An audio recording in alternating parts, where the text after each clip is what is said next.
사무엘상 20장 4절에서 10절 말씀 교독합니다. 오늘 말씀은 요나단의 깊은 위로에도 마음의 위로에도 불구하고 다윗이 현재 얼마나 불안한 심정을 가지고 있는지 보여주는 것을 내용을 하고 있습니다. 한마디로 오늘 말씀을 읽어보면 다윗이 마음적으로 매우 불안해하는 모습을 보이고 있습니다. 그런데도 보면 사울이 자기를 죽이려고 하면 사울을 그냥 떠나면 되잖아요. 떠나서 사울과 관계없이 살면 될 텐데 다윗이 그렇게 할 수가 없습니다.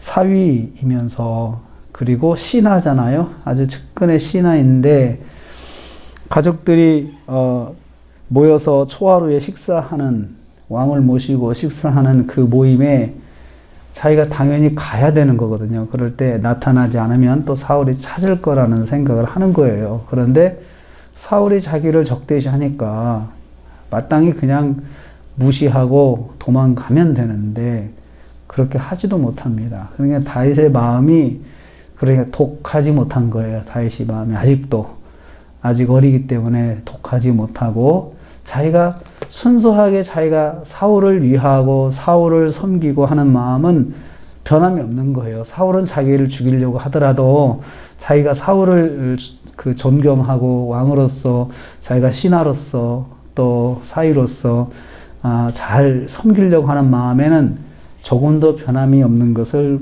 여기서 볼 수가 있습니다. 그래서 마땅히 가야 되지만 왕이 미워하니까 갈 수는 없다. 자기를 죽이려고 하니까 갈 수는 없는데 만약에 가서 왕이 찾으면 좀 말 좀 해달라 대신 가족들 모임이 있어서 요나단에게 허락을 요청해서 내가 허락했습니다. 그 모임에 가도록 허락했습니다. 이렇게 말해달라는 거죠. 가족들이 매년제를 드리게 되는데 1년에 한 번씩 가족 제사를 드리는 날이 되어서 가게 되었다라고 그렇게 말을 해달라라고 이야기를 합니다. 그러니까 다윗이 사울에게 대해서 독하게 행동하지 못하고 있는 연약한 모습, 그러면서 불안해하는 모습을 여기서 보게 됩니다. 사울과 묶여있는 끈을 끊지 못하고 다윗이 고통을 받고 있습니다. 우리도 그럴 수가 있잖아요. 딱 끊으면 되는데 못 끊는 관계에 있을 때, 그러면서도 관계는 자꾸 안 좋아지고 있을 때, 참 이러지도 못하고 저러지도 못하고 하면 마음의 불안이 끊임없이 생길 수밖에 없을 것입니다. 다윗은 요나단이 사울의 반응을 보고 알려줄 것을 부탁을 합니다. 그래서 매년제 드리러 갔다고 했을 때 사울이 어떻게 반응하느냐가 또 이제 그 사울의 마음을 볼 수가 있거든요. 그때 그의 말이 7절 말씀에 좋다고 하면 평안하겠지만 노하면 아직도 나에게 악감정을 갖고 있다는 것을 알 수 있을 것이다 라고. 그런데 이 마음을, 이런 상황을 좀 알려달라, 그게 다윗의 부탁이에요. 그런데 그 말을 하다가 8절 말씀에 보니까 또 감정이 욱합니다.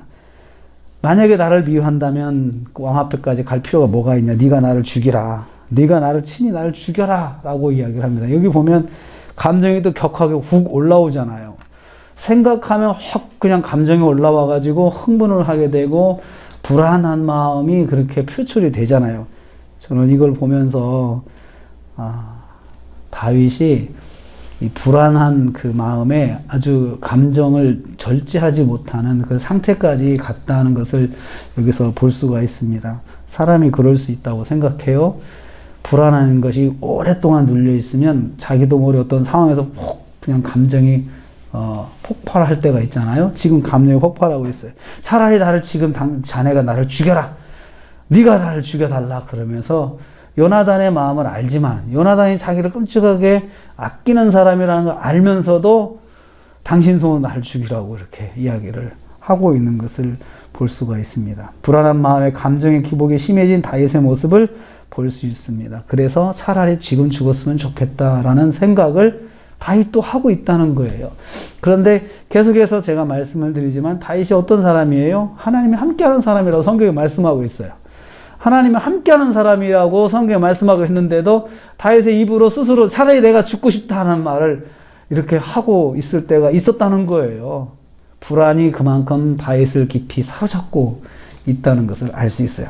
또 그의 마음이 한편의 마음에는 또 하나님을 의지하고 하나님을 붙잡고 하는 마음이 있지만 한편 마음으로는 이렇게 욱하니 튀쳐나오는 생각들, 이 말들이 이렇게 다윗을 어렵게 만들고 있습니다.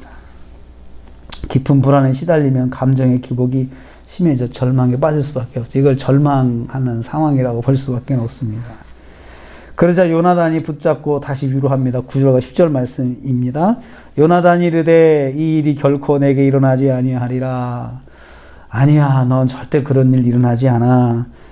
아버지가 너를 해치려고 할 때 내가 너를 지켜주겠다. 내가 너에게 이 정보를 주겠다. 내가 보장을 하마. 라고 할 때 다윗이 또 말합니다. 아니 그래 그렇게 네가 안다 할지라도 누가 와서 그것을 내게 알리겠느냐. 또 이것도 그렇죠. 믿을 수가 없는 거죠. 상황이. 네가 알았다 하더라도 네가 알릴 수는 없다. 아니, 그러면 비밀이 새나가니까 누군가가 알려야 되는 누가 알릴 거냐 이거죠. 다윗 생각은 자꾸 이렇게 뭔가 문제를 파악을 하게 돼요. 그런데 파악해봤자 마음만 불안하죠. 마음만 불안합니다.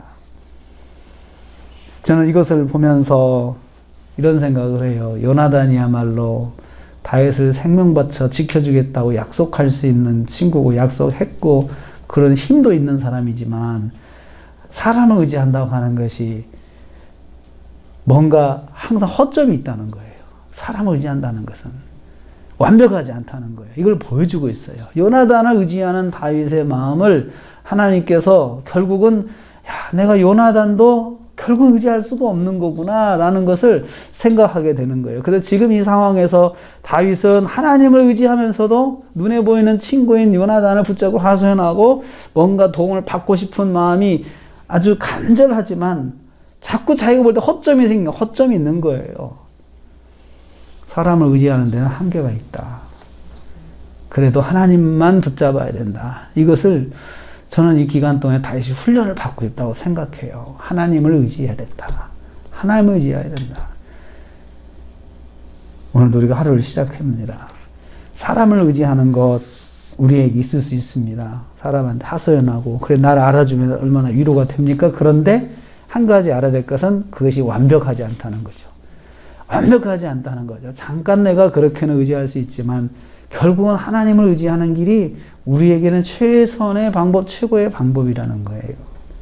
그래서 다윗이 그러면 누가 나에게 알려줄 거냐? 네가 할 수 없는 건데 이런 허점을 발견하고 어떻게 하면 좋을까? 또 불안이 오잖아요. 또 불안이.